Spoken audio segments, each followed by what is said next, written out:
दोस्तों नमस्कार। 2022 का आगाज हो गया है और सभी लोग नववर्ष की खुशियां मना रहे हैं। लेकिन जो सबसे बड़ा मुद्दा है वह है कोरोना काल में 5 राज्यों में होने वाले विधानसभा चुनाव को लेकर के। और यह विधानसभा चुनाव सभी राजनीतिक दलों के लिए प्रतिष्ठा का विषय बना हुआ है।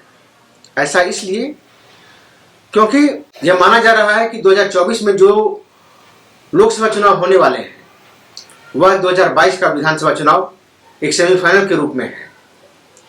और कहते हैं कि यूपी एक ऐसा प्रदेश है जहां पर लोकसभा की सबसे ज्यादा सीटें हैं और विधानसभा की भी सीटें हैं। और यूपी अगर राजनीतिक पार्टी जीत जाती है तो लोकसभा में जीत का रास्ता आसान हो जाता है। कह सकते हैं कि लोकसभा की सत्ता का रास्ता जो है वह यूपी से होकर जाता है। यूपी में फिलहाल योगी आदित्यनाथ मुख्यमंत्री हैं, लेकिन वह भी आज एक रनर है। उनको भी इस रेस में दौड़ना है। ऐसे में यूपी एक ऐसा राज्य है जहां पर योगी आदित्यनाथ पहली बार विधानसभा का चुनाव लड़ रहे हैं और उनके नेतृत्व में पहली बार विधानसभा का चुनाव लड़ा जा रहा है। ऐसे में योगी आदित्यनाथ की प्रतिष्ठा दांव पर लगी हुई है। देखना यह होगा कि क्या योगी आदित्यनाथ अपनी इस प्रतिष्ठा को बचा पाते हैं या नहीं। योगी आदित्यनाथ के लिए चुनौतियां कई हैं। जो सबसे बड़ा मुद्दा है वह है उन्नाव के विधायक कुलदीप सिंह सेंगर को लेकर के, जिन पर आरोप है कि एक लड़की का रेप और उनके पिता का मर्डर, साथ में कुल 4 और भी मर्डर का आरोप कुलदीप सिंह सेंगर पर है। इसमें उनको उम्र कैद की सजा हुई थी, लेकिन जेल से फिलहाल उनको रिहा कर दिया गया। चुनाव के मद्देनजर ऐसा किया गया है। यह बात किसी से छिपी हुई नहीं है। जो दूसरा सबसे बड़ा मुद्दा है वो है लखीमपुर खीरी के सांसद अजय कुमार मिश्रा को लेकर के है, जो केंद्रीय गृह राज्य मंत्री हैं। उन पर आरोप है कि उनके बेटे आशीष मिश्रा ने किसान आंदोलन कर रहे किसानों को अपने जीप से रौंदा है। साथ में एक पत्रकार की भी मौत हुई है। कुल मिलाकर इस घटना में 8 लोगों की जान चली गई थी। ऐसे में देखना यह होगा कि अजय कुमार मिश्रा जो कह रहे थे कि अगर मेरे बेटे पर चार्जशीट दाखिल होती है, आरोप बनता है, तो मैं अपने गृह राज्य मंत्री के पद से इस्तीफा दे दूंगा, लेकिन वो ऐसा नहीं किए। कारण सामने जो है वो विधानसभा का चुनाव है, जो ब्राह्मण जाति के वोट बैंक को साधने के लिए उनसे यह त्यागपत्र नहीं लिया गया।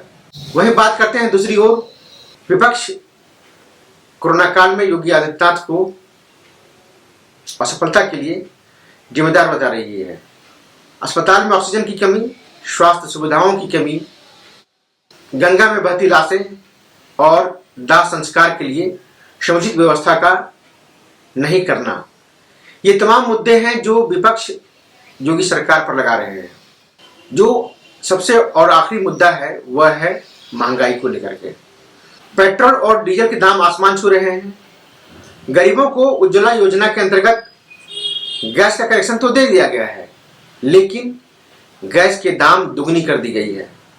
जो सब्सिडी ग्राहक के खाते में आती थी वो सब्सिडी भी बंद कर दी गई है। और ऐसे में क्या गरीब अपने आप को इस लायक समझता है कि वो गैस भरवा पाएगा, 1000 रुपए का सिलेंडर भरवा पाएगा? शायद मुमकिन नहीं है। क्योंकि जो गरीब काष्ठ से अपना चूल्हा जलाता था, लकड़ी से चूल्हा जलाता था, गोबर से चूल्हा जलाता था, वह अब गैस पर निर्भर हो गया है। तो ये तमाम मुद्दे हैं। सरकार विज्ञापन के माध्यम से यूपी में विकास होने का तो दावा कर रही है, लेकिन यह आने वाला वक्त बताएगा कि सरकार विज्ञापन के भरोसे कितना सफल रही और अपने विकास के भरोसे कितना सफल रहे। वहीं जो सबसे एक बड़ा मुद्दा है प्रियंका गांधी को लेकर के। प्रियंका गांधी उत्तर प्रदेश में महिला सशक्तिकरण अभियान चलाई हुई है। वह महिलाओं का वोट बैंक साधने के लिए मैदान में उतरी है। जहां आने वाला वक्त बताएगा कि प्रियंका गांधी अपने लक्ष्य में कहां तक सफल हो पाई और कितना वोट बैंक साध पाई, क्योंकि आगे जो है 2024 में लोकसभा का चुनाव है। इसको देखते हुए तमाम पार्टियां यह कोशिश कर रही हैं कि यूपी किसी तरह से उनके जीत की झोली में आ जाए।